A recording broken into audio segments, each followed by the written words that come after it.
O Senhor esteja convosco. Ele está no meio de nós. Proclamação do Evangelho de Jesus Cristo, segundo Mateus. Glória a vós, Senhor. Naquele tempo, disse Jesus aos seus discípulos essa parábola.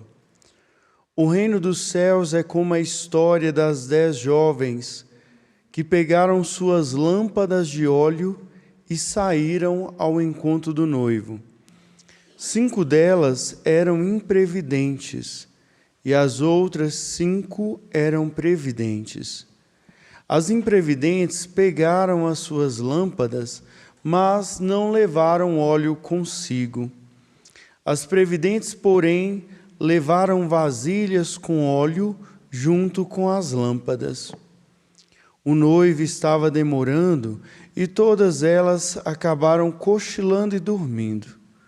No meio da noite, ouviu-se um grito: "O noivo está chegando, ide ao seu encontro." Então as 10 jovens se levantaram e prepararam as lâmpadas.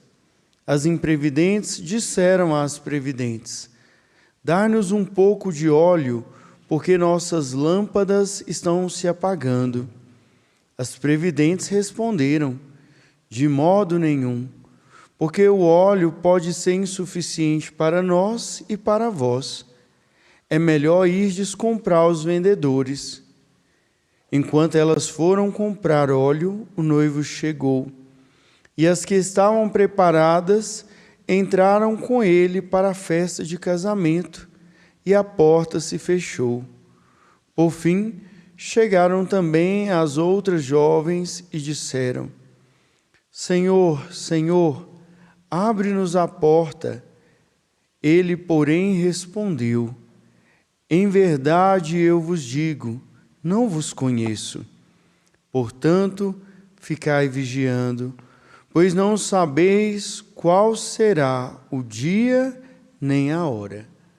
Palavra da salvação. Glória a vós, Senhor.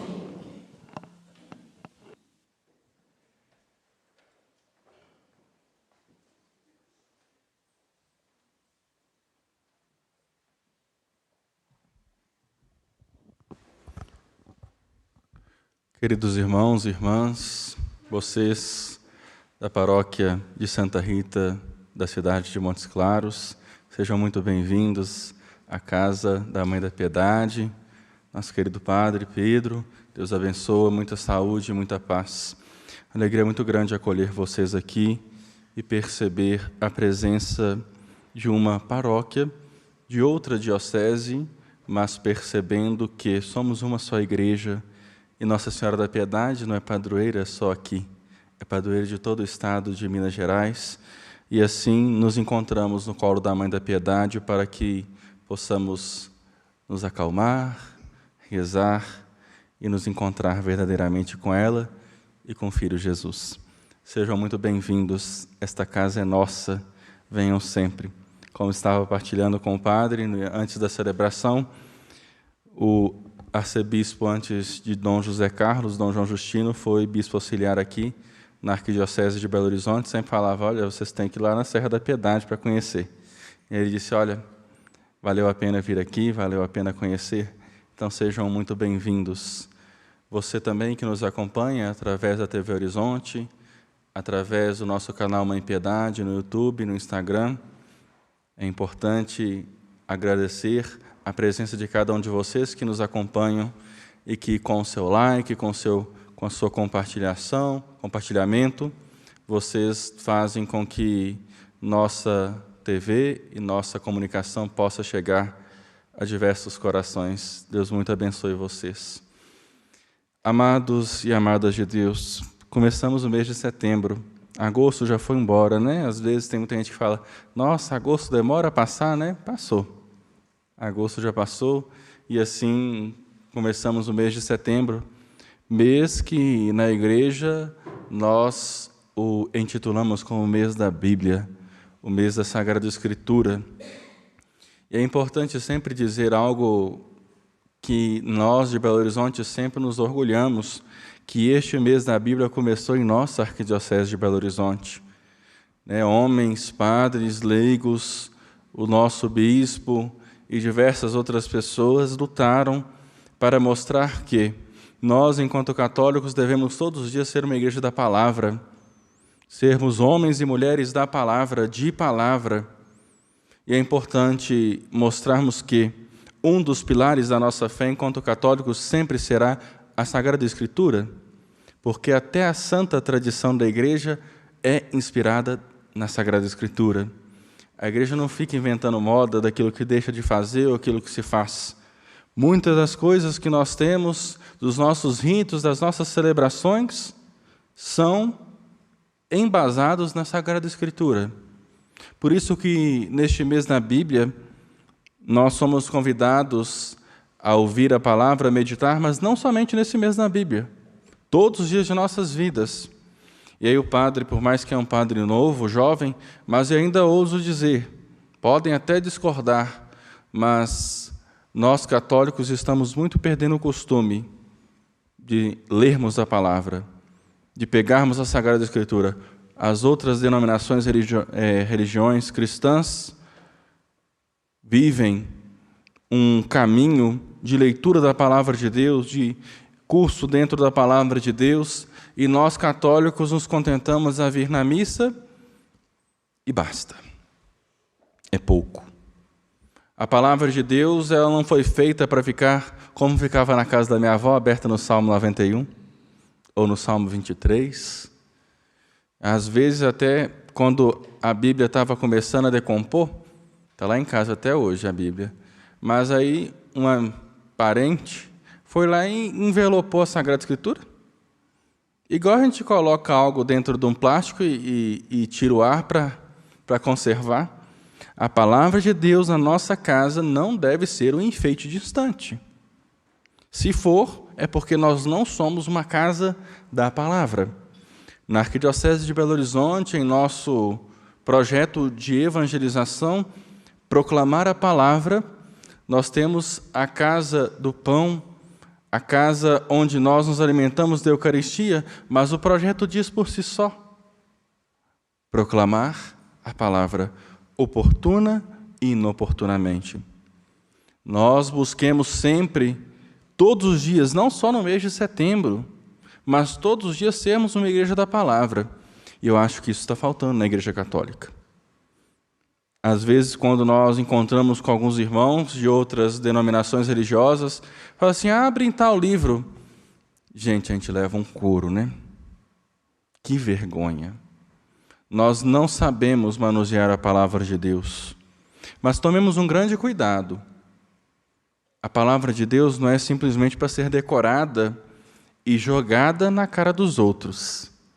Ela deve ser lida, ruminada, vivida todos os dias. Que nós, então, busquemos esta certeza de que nós fomos, durante muitos séculos e até hoje, os guardiões da Sagrada Escritura. Se hoje nós temos a palavra de Deus, por mais que isso aqui não é uma Bíblia, às vezes a gente acha que é a Bíblia, mas se chama lecionário. Se nós hoje temos a palavra de Deus em casa, é graças à Igreja Católica, que a guardou, que a traduziu, e que a conservou e que a interpretou.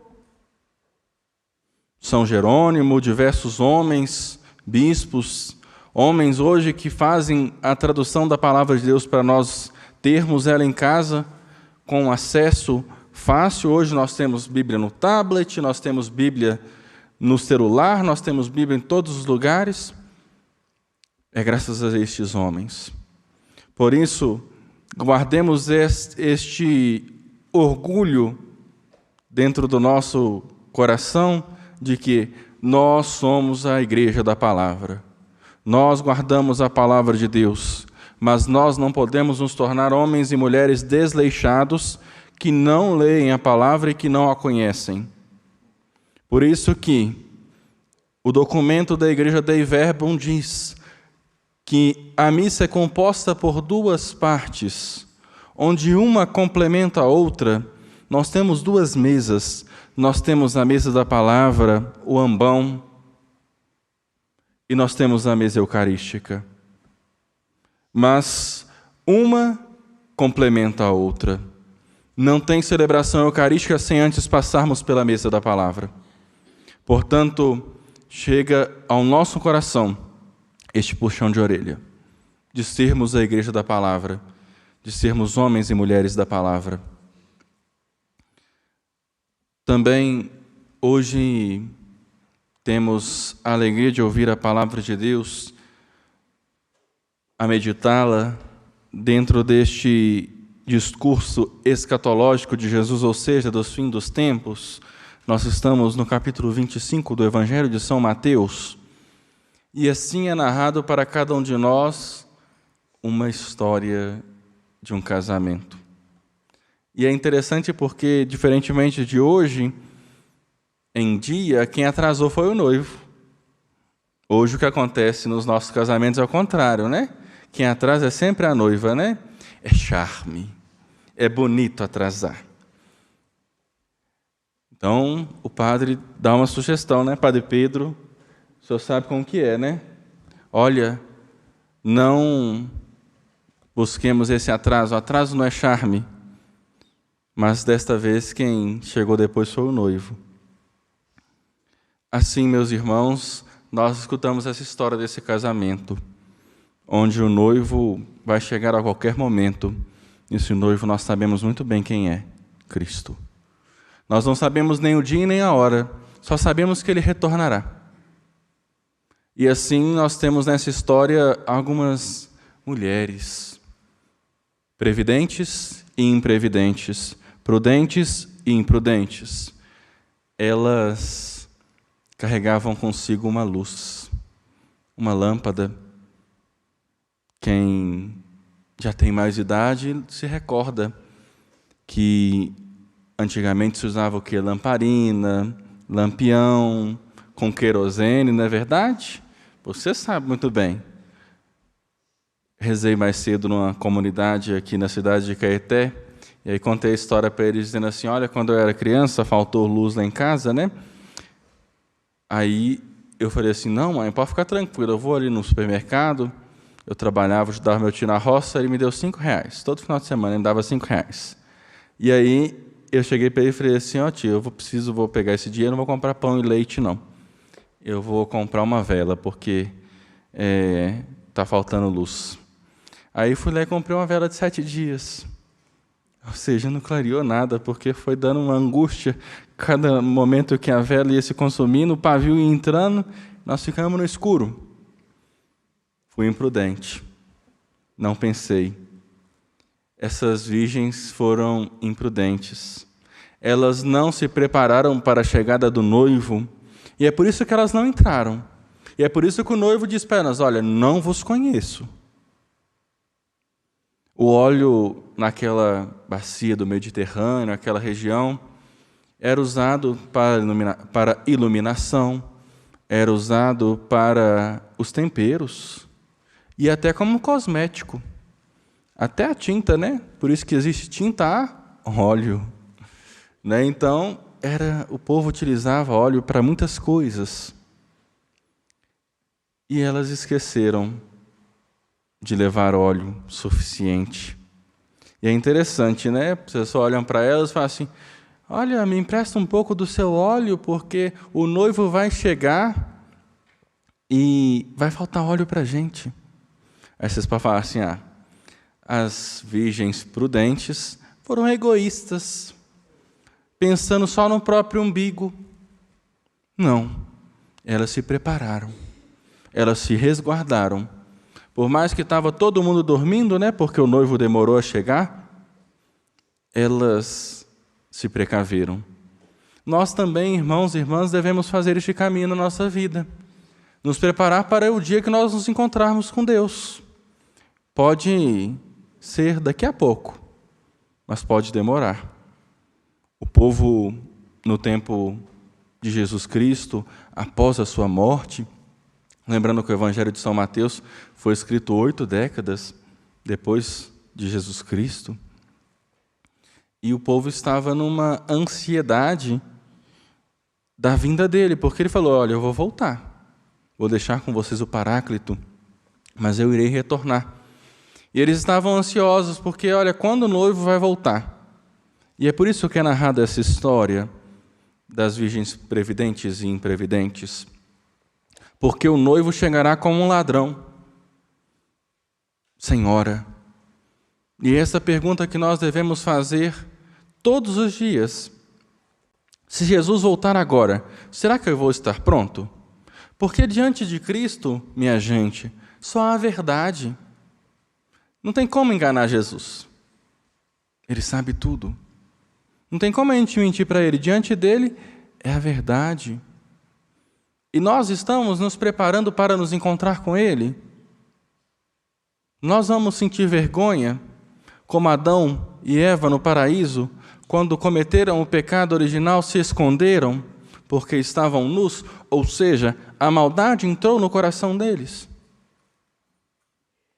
Como que está o nosso coração para se encontrar com Deus? Será que nós vamos entrar para a festa? Ou será que nós vamos ficar gritando, Senhor, Senhor, abre-nos a porta? A porta é estreita. O céu deve ser a nossa meta. A festa, o banquete do Cordeiro, é para aqueles que o buscam, é para aqueles que querem realmente segui-lo. Coloquemos esta meta no nosso coração. Em primeiro lugar, de sermos uma igreja da palavra, homens e mulheres da palavra, mas homens e mulheres também da Eucaristia. A igreja diz que Cristo está de forma real na palavra.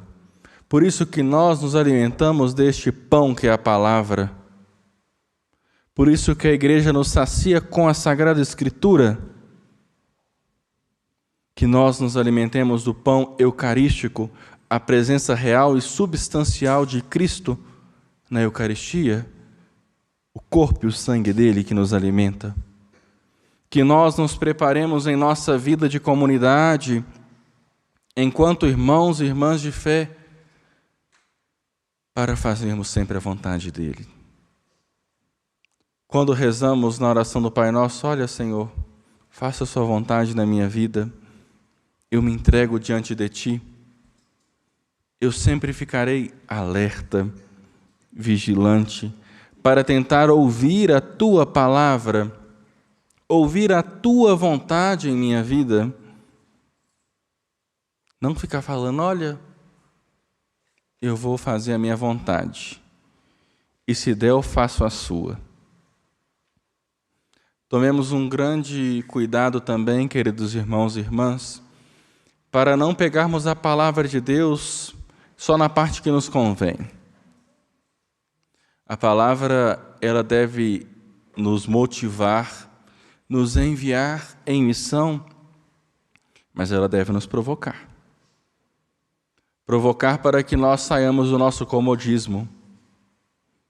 Vocês da paróquia de Santa Rita que se encontram aqui, subiram esta montanha para se encontrar com a Mãe da Piedade e com nosso Senhor Jesus Cristo. Mas eu tenho certeza que o Padre Pedro vai dizer, a montanha é muito boa, mas é bom descer para a planície, porque é na planície que a missão acontece. O padre tem alguns parentes na Zona da Mata que são de uma compreensão religiosa chamada Testemunho de Jeová. E algo que mais me impressiona neles, e às vezes alguns ficam até rindo deles, é a missionariedade de levar a palavra de Deus. Você que é batizado, você que escolheu seguir a Jesus Cristo, deve ser um missionário da palavra. Não estou falando para domingo você ficar batendo de porta em porta, mas comece dentro de sua casa. Leia a palavra com seus filhos. Ensine os seus filhos a conhecerem a palavra.